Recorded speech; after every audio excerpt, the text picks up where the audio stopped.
النبي أولى بالمؤمنين من أنفسهم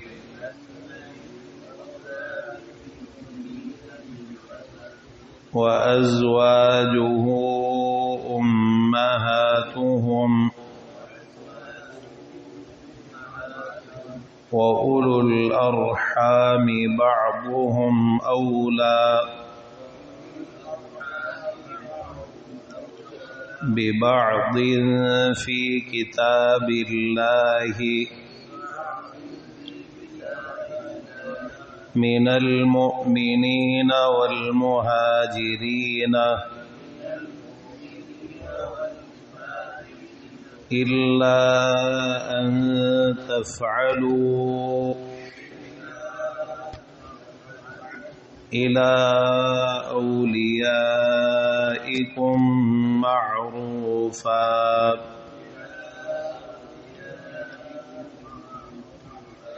كان ذلك في الكتاب مسطورا.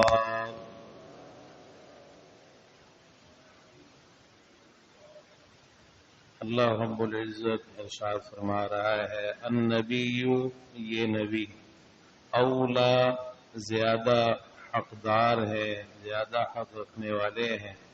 بالمؤمنین مومنوں پر، من انفسہم ان کے نفسوں سے، وازواجہ اور آپ کی بیویاں، امہاتہم ان کی مائیں ہیں، واولو الارحام اور رشتہ دار، بعضهم ان کے بعض، اولا زیادہ حق رکھنے والے ہیں، ببعض بعض کے، فی کتاب اللہ اللہ کی کتاب میں، من المؤمنین مومنین سے، والمہاجرین اور مہاجرین سے، الا مگر، ان تفعلوا یہ کہ تم کرو، الی اولیائکم اپنے دوستوں کے ساتھ، معروفاً نیکی بھلائی، کانا ہے ذالک یہ فی الکتاب کتاب میں، مستورا لکھا ہوا. اللہ تعالی نے اس آیت مبارکہ میں پیارے پیغمبر جناب محمد رسول اللہ صلی اللہ تعالی علیہ وآلہ وسلم کا جو حق ہے مومنین پر اس کو بیان فرمایا ہے، اور آپ کی ازواج مطہرات کا جو مقام اور مرتبہ ہے اور ان کا جو ادب، تعظیم، تکریم اور احترام ہے اس کو اجاگر فرمایا ہے. فرمایا النبی اولا بالمؤمنین من انفسہم، نبی صلی اللہ علیہ وسلم، یہ جو الف لام ہے یہ عہد کا ہے، اس لیے اس کا ترجمہ کرتے ہیں یہ نبی، مراد ہے پیارے پیغمبر جناب محمد رسول اللہ صلی اللہ تعالی علیہ وآلہ وسلم، زیادہ حقدار ہے. اولا اس کے دو معنی ہیں، اقرب یا پھر احق، زیادہ قریب ہے یا پھر زیادہ حقدار ہے. تو فرمایا بالمؤمنین مومنین پر، من انفسہم ان کے نفسوں سے. اصل میں پچھلی آیت میں جو ہم نے پڑھا ہے اللہ تعالی نے فرمایا ادعوہم لآبائہم هو اقسط عند اللہ، کہ تم انہیں ان کے باپوں کی طرف نسبت کر کے پکارو، یہ اللہ کے ہاں زیادہ انصاف والی بات. یعنی تمہارے جو لے پالک ہیں، منہ بولے بیٹے ہیں، ان کی نسبت ان کے حقیقی باپوں کی طرف کرو. تو کوئی یہ نہ سمجھے کہ شاید جو باپ کا تعلق ہوتا ہے وہ تعلق زیادہ اہم ہے یا وہ تعلق سب سے بڑھ کر ہے. اللہ تعالی نے بیان فرمایا کہ رسول اللہ صلی اللہ علیہ وسلم کے ساتھ جو تعلق ہے ایک مومن کا، وہ اس کے باپ سے بھی بڑھ کر ہے، وہ اس کے باپ سے بھی بڑھ کر ہے، اس کے خاندان سے بھی بڑھ کر ہے، اس کے رشتہ داروں سے بھی بڑھ کر ہے. اور رشتہ دار اور خاندان اور اس کے والدین ایک طرف، اس کی اپنی جان سے بھی بڑھ کر، اپنی جان سے بھی بڑھ کر رسول اللہ صلی اللہ علیہ وسلم کے ساتھ ایک مومن کا تعلق ہے. آپ سب سے زیادہ قریب ہیں ایک مومن کے تعلق کے اعتبار سے. کسی رشتہ دار کے ساتھ وہ قرابت نہیں ہے جو ایک مومن کی رسول اللہ صلی اللہ علیہ وسلم کے ساتھ ہے اور ہونی چاہیے. اچھا یہاں قرابت داری کا یہ مطلب بھی نہیں ہے جو بعض غلط قسم کے لوگوں نے اختیار کیا، کہنے لگے جی جسمانی قرابت مراد ہے، آپ بہت قریب ہوتے ہیں مومنین کے، ان کی مدد کے لیے بھی آتے ہیں، ان کے حالات بھی جانتے ہیں اور ان کی مشکل کشائی بھی کرتے ہیں، استغفر اللہ معاذ اللہ۔ اصل میں جو بیمار ذہن ہوتے ہیں نا، وہ غلط قسم کی تفسیریں کر کے بلکہ تعویلیں کر کے اور بعض اوقات تحریفات معنوی کے مرتکب ہو کر اپنے غلط عقائد جو ہیں ان کو اخذ کرتے ہیں، یہ بیمار ذہنوں کا کام ہے۔ یہاں اقربو سے مراد تعلق کی قرابت ہے، یعنی قرابت تعلق کی، ایک مومن کا جو تعلق ہے اس کی قرابت مراد ہے تعلق کے اعتبار سے، جسمانی قرابت ہرگز مراد نہیں ہے۔ اسی طرح احق زیادہ حقدار ہے، رسول اللہ صلی اللہ علیہ وسلم مومنین پر ان کی جانوں سے بھی زیادہ حق رکھتے ہیں۔ بعض مفسرین نے ذکر کیا ہے کہ ایسا ہوتا آپ جہاد کے لیے حکم فرماتے تو کچھ لوگ کہتے کہ ہم اپنے آبا سے پوچھیں گے، اپنے والدین سے پوچھیں گے اور پھر جہاد کے لیے نکلیں گے۔ اللہ تعالی نے یہ آیت نازل فرما دی، النبی اولا بالمؤمنین من انفسہم۔ جب رسول اللہ صلی اللہ علیہ وسلم کا حکم آ جائے اور آپ کا فرمان آ جائے پھر ماں باپ سے پوچھنے کی ضرورت نہیں ہے کہ انسان کہے کہ میں اپنے ماں باپ سے پوچھوں گا، اپنے بیوی بچوں سے پوچھوں گا یا اپنے رشتہ داروں سے پوچھوں گا، نہیں، جب آپ کا حکم آ جائے پھر سارے کام چھوڑ کر پھر کسی سے نہ مشورے کی ضرورت ہے اور نہ پوچھنے کی ضرورت ہے، حتیٰ کہ اپنے آپ سے بھی پوچھنے کی ضرورت نہیں ہے کہ میں یہ کام کروں یا نہ کروں۔ آپ کا حکم، آپ کا فرمان، آپ کی حدیث، آپ کی سنت، آپ کا طریقہ، آپ کا ارشاد وہ سب سے بڑھ کر ہے۔ اور وہ کہانا کہنے والے نے کہ ہوتے ہوئے مصطفیٰ کی گفتار مت دیکھ کسی کا قول و کردار، یعنی مصور کھینچ ایسا نقش جس میں یہ صفائی ہو، ادھر فرمان نبی ہو ادھر گردن جھکائی ہو۔ عربی میں شاعر کہتا ہے دعو کل قول عند قول محمدی فما آمن فی دینہ کمخاطری۔ محمد صلی اللہ علیہ وسلم کی بات کے آ جانے پر ہر بات کو چھوڑ دو، ہر بات کو، ہر چیز کو ترک کر دو۔ اپنے دین میں امن سے رہنے والا اس شخص کی طرح نہیں ہو سکتا جو اپنے دین کو خطرے میں ڈالتا ہے۔ یعنی جس نے آپ کی بات، آپ کی حدیث آ جانے کے بعد یہ کہا کہ میں اپنے آپ سے پوچھوں گا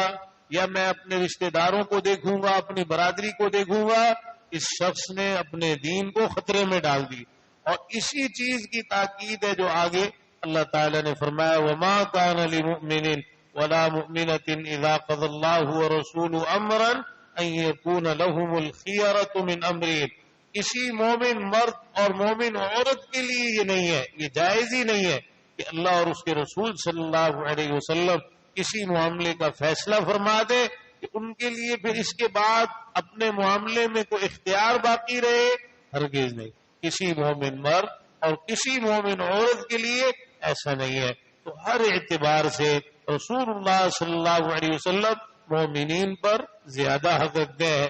آپ کی جان مومنوں کی جان سے زیادہ قیمتی ہے۔ اللہ تعالی نے بعض مقامات پر ان لوگوں کو جو جہاد سے پیچھے رہے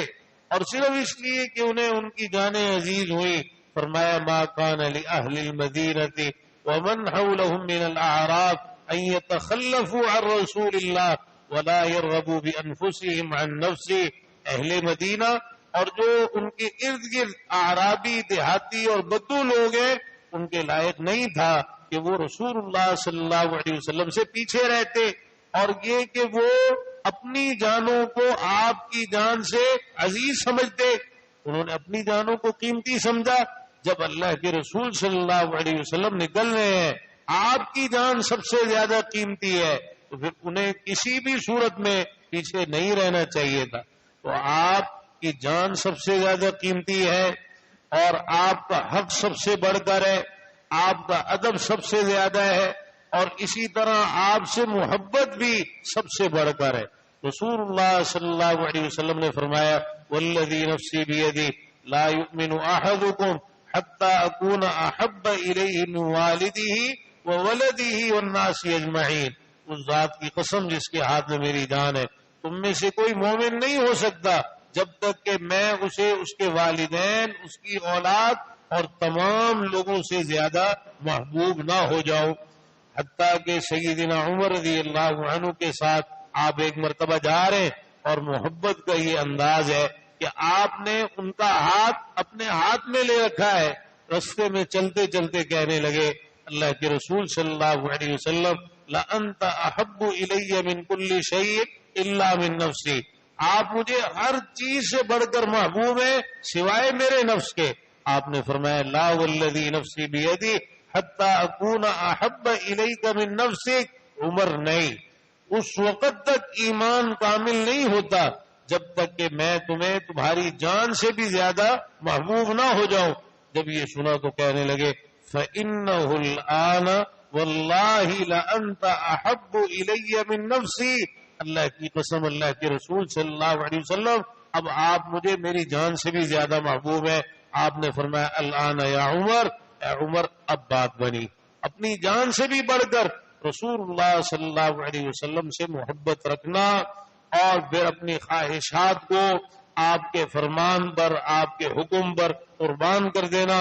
آپ کی اطاعت، آپ کی فرما برداری سب سے بڑھ کر۔ اسی لیے اللہ تعالیٰ نے فرمایا من یطع الرسول فقد اطاع اللہ، جو رسول اللہ صلی اللہ علیہ وسلم کی اطاعت کرے یقیناً اس نے اللہ کی اطاعت۔ بڑی کوتاہی ہے آج مسلمانوں میں اس معاملے میں، حدیث کے آ جانے کے بعد، آپ کا فرمان آ جانے کے بعد، آپ کی سنت اور آپ کا طریقہ آ جانے کے بعد پھر بھی ادھر ادھر کی باتیں کرنا اور یہ کہنا کہ ہمارے بڑے اس طرح کرتے ہیں، ہمارے ہاں یہ ہوتا ہے، ہمارے خاندان میں اس طرح ہوتا ہے، ہماری برادری میں ایسے ہوتا ہے، اور ہم تو فلاں ہیں اور ہمارے ہاں ایسے ہوتا ہے، یہ فلاں فلاں کی کوئی حیثیت نہیں ہے۔ جب اللہ کے رسول صلی اللہ علیہ وسلم کی بات آ جائے، آپ کی سنت، آپ کا طریقہ آ جائے، پھر قرآن مجید کی اس آیت میں عمل کیجیے النبی اولیٰ بالمؤمنین من انفسہم، رسول اللہ صلی اللہ علیہ وسلم نے تو ایک حدیث کے اندر آپ نے ایک بات فرمائی اور پھر یہی آیت پڑھی قرآن کی، فرمایا ما من مؤمن الا وانا اولیٰ بہ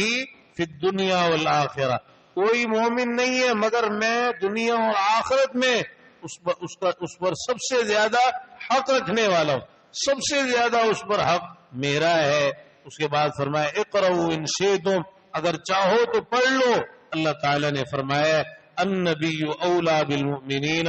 من انفسہم، اور یہ وہ ایک تعلق تھا آپ کا مومنین کے ساتھ، وہ لوگ جو دنیا سے رخصت ہوتے اور اپنے قرض کی ادائیگی کے لیے کچھ نہ چھوڑ کے جاتے، آپ نے اپنا قرض بھی ان کا اپنے ذمے لے لی کہ ومن ترک دینا فعلی قضاؤ، جو قرض چھوڑ کر جائے گا میں اس کا قرض ادا کروں گا، میرا تعلق اس کے ساتھ سب سے زیادہ قریب کا ہے، اس کی جان سے بھی زیادہ بڑھ کر ہے۔ تو آپ نے ابتدا میں تو یہ تھا کہ آپ اس شخص کا نماز جنازہ ہی نہ پڑھاتے کہ جو قرض چھوڑ کے دنیا سے جاتا، پھر جب فتوحات ہوئی آپ نے مسلمانوں کا وہ قرض اپنے ذمے لے لیا کہ جو ادائیگی کے لیے کچھ بھی نہ چھوڑ کے جائے میرے ذمے اس کا قرض ہے، میں اس کا قرض ادا کروں گا۔ تو فرمایا وَأَزْوَاجُهُ أُمَّهَاتُهُمْ، اور آپ کی بیویاں مومنوں کی مائیں، ازواج مطہرات کا یہ وہ مقام اور مرتبہ ہے، اللہ تعالی نے اسے بڑی صراحت کے ساتھ بیان فرمایا۔ اور دیکھیے کہ یہ تو کہا کہ تم اپنی بیویوں کو ماں کہو تو وہ ماں نہیں بنے گی، لیکن اللہ تعالی نے ازواج مطہرات کو مومنوں کی ماں قرار دیا ہے۔ اچھا، یہ جو ماں قرار دیا ہے یہ تعظیم میں ہے، تکریم میں ہے،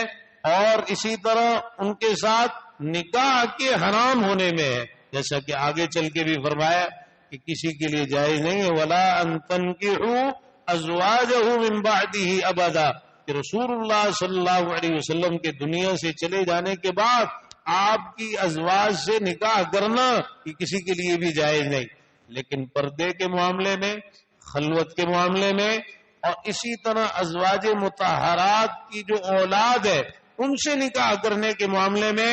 پھر یہ حرمت نہیں ہے، یہ تعظیم تکریم، اور اسی طرح جو ازواج مطہرات کے ساتھ نکاح جو ہے اس کی حرمت کے پیش نظر اللہ تعالی نے اس چیز کو ذکر فرمایا ہے۔ لیکن پردہ ازواج مطہرات سے بھی ہے، یعنی ماں ہونے کا یہ مطلب نہیں ہے کہ ان سے پردہ نہ کیا جائے، نہیں، بلکہ جب پردے کا حکم آیا تو اللہ تعالی نے سب سے پہلے ازواج مطہرات کو مخاطب کیا، یا ایھا النبی قل لازواجک وبناتک ونساء المؤمنین، آپ سب سے پہلے اپنی ازواج سے کہیے، پھر اپنی بیٹیوں سے اور مومنوں کی عورتوں سے کہیے کہ وہ اپنی چادریں اپنے اوپر لٹکا لیا کریں۔ تو ازواج مطہرات سے پردہ بھی ہے، اور یہ ساری جو چیزیں ہیں وہ ہیں، تو لیکن ادب، تعظیم اور تکریم اور احترام میں وہ مومنوں کی مائیں ہیں، امہات المومنین ہیں، اور اسی طرح آپ کے دنیا سے چلے جانے کے بعد ان سے نکاح کسی کے لیے جائز نہیں ہے، اس لیے کہ وہ ماں کے درجے پر ہیں، اللہ نے انہیں مومنوں کی مائیں قرار دیا ہے۔ تو کوئی ازواج مطہرات میں سے کسی کی اگر گستاخی کرتا ہے یا کوئی ایسی بات کرتا ہے جو ان کی شان اور ان کے مقام کے خلاف ہے، دیکھیے ام المومنین سیدہ عائشہ رضی اللہ عنہا پر منافقین نے تہمت لگائی، اللہ نے قرآن نازل کیا ان کی برات میں، یہ ازواج مطہرات کا مقام اور مرتبہ ہے۔ تو فرمایا کہ وَأُولُو الْأَرْحَامِ بَعْضُهُمْ أَوْلَى بِبَعْضٍ فِي كِتَابِ اللَّهِ، جو رشتہ دار ہیں اللہ کی کتاب میں وہ آپس میں ایک دوسرے کے زیادہ حقدار ہیں۔ یہ اولا یہاں بھی احقو کے معنی میں ہے۔ شروع اسلام میں یہ طریقہ رہا کہ مہاجرین ہجرت کر کے مدینہ منورہ گئے، مکہ میں بھی ایسا ہوا اور پھر مدینہ میں بھی ہوا۔ مواخات رسول اللہ صلی اللہ علیہ وسلم نے پہلے مہاجرین کے درمیان مواخات قائم فرمائی، پھر جب وہ ہجرت کر کے مدینہ گئے تو وہاں مہاجرین اور انصار کے درمیان مواخات قائم فرمائی۔ آپ نے ذکر کیا فلاں فلاں کا بھائی ہے، فلاں فلاں کا بھائی ہے، تو اس طرح مواخات قائم۔ تو یہ جو مواخات تھی یہ دین کی بنیاد پر، ایمان کی بنیاد پر، اور جو مہاجرین ہجرت کر کے آئے انصار نے ان کو اپنے ہاں جگہ دی اور اتنی محبت کی ان کے ساتھ، ہر چیز میں ان کو شامل کیا، حتیٰ کہ یہ بھی ہو گیا اگر کوئی مہاجر فوت ہوتا تو اس کی وراثت اس کے رشتہ داروں کے بجائے اس کے انصاری بھائی کو ملتی، یا کوئی انصاری فوت ہوتا تو اس کی وراثت اس کے رشتہ داروں کے بجائے اس کے مہاجر بھائی کو ملتی، جو ان کے درمیان آپس میں مواخات قائم کی گئی تھی۔ اللہ تعالیٰ نے اس چیز سے منع فرما دیا، اس کو منسوخ قرار دے دیا کہ اگر یہ شروع میں اس طرح چلتا رہا لیکن اب نہیں، جو وراثت کی تقسیم ہے یہ رشتہ داری کی بنیاد پر ہے۔ اولو الارحام بعضهم اولا ببعض فی کتاب اللہ، اور پھر اللہ تعالیٰ نے خود وراثت کے حصے بھی مقرر فرما دیے کہ جو جتنا زیادہ قریب ہے فوت ہونے والے کے وہ اس کی وراثت کا اتنا ہی زیادہ حقدار ہے۔ اللہ تعالیٰ نے یہ ساری چیزیں خود ہی بیان فرما دی، فرمایا کہ من المؤمنین والمہاجرین، مومنین سے اور مہاجرین سے، ہاں یہ ہے کہ لا یرث الکافر المسلم وللمسلم الکافر، کافر مسلمان کا وارث نہیں ہوگا اور مسلمان کافر کا وارث نہیں ہوگا، لیکن اس کے علاوہ جو ہے جو وراثت کی تقسیم ہے وہ مومنین اور مہاجرین کے بجائے جو رشتہ دار ہیں، یعنی مومن ویسے تو سارے آپس میں بھائی بھائی ہیں، لیکن اس بھائی ہونے کا مطلب یہ نہیں ہے کہ وراثت میں حصے دار بن جائیں، نہیں، وراثت کے لیے رشتہ داری ضروری، جو رشتہ دار مسلمان وارث ہیں وہ پھر حقدار بنیں گے وارث کے، وراثت کے۔ تو فرمایا الا ان تفعلوا الى اولیائکم معروفا، مگر یہ کہ تم اپنے دوستوں کے ساتھ کوئی بھلائی کر جاؤ، یعنی اللہ تعالی نے ساتھ اس چیز کا بھی ذکر کر دیا ہے کہ اس کا مطلب یہ نہیں ہے کہ اگر رشتہ دار وارث ہیں تو تم اپنے جو تمہارے دوست ہیں، جو مومنین ہیں، جن کے ساتھ تمہارا تعلق ہے، ان کو بالکل ہی نظر انداز کر دو، نہیں، تم ان کے لیے وصیت کر جاؤ، تم ان کے ساتھ اپنی زندگی میں کوئی بھلائی کر جاؤ، ان کو کوئی ہدیہ دینا چاہتے ہو، کوئی تحفہ دینا چاہتے ہو، ان کو دے جاؤ، یا فوت ہوتے وقت 1/3 مال میں جو وصیت کا اختیار ہے ان میں سے کوئی وصیت تم ان کے لیے کر جاؤ. کان ذالک فی الکتاب مسطورا،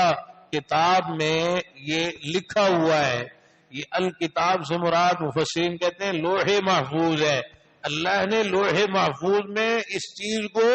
لکھ رکھا ہے. اگرچہ وقتی طور پر دوسرا معاملہ ہوا کہ مواخات اور ہجرت کی بنیاد پر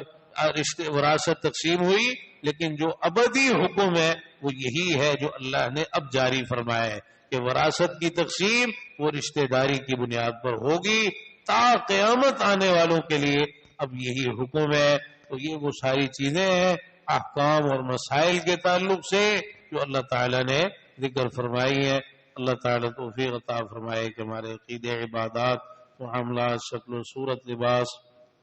کاروبار، تجارت، چلنا پھرنا، اٹھنا بیٹھنا، سونا جاگنا، اخلاق، گفتار، کردار، خوشی اور غمی کے تمام امور سب کچھ پیارے پیغمبر جناب محمد رسول اللہ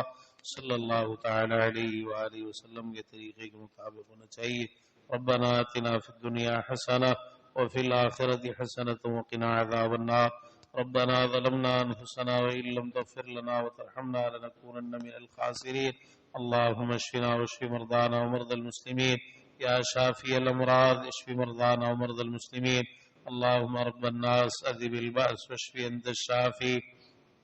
لا شفاء إلا شفاؤك شفاء لا يغادر سقما. ربنا اغفر لنا ولإخواننا الذين سبقونا بالإيمان ولا تجعل في قلوبنا غلا للذين آمنوا ربنا إنك رؤوف رحيم. اللهم اكفنا بحلالك عن حرامك وأغننا بفضلك عمن سواك. اللهم استر عوراتنا وآمن روعاتنا. اللهم إنا نسألك العفو والعافية والمعافاة في الدنيا والآخرة. ربنا آتنا من لدنك رحمة وهيئ لنا من أمرنا رشدا. ربنا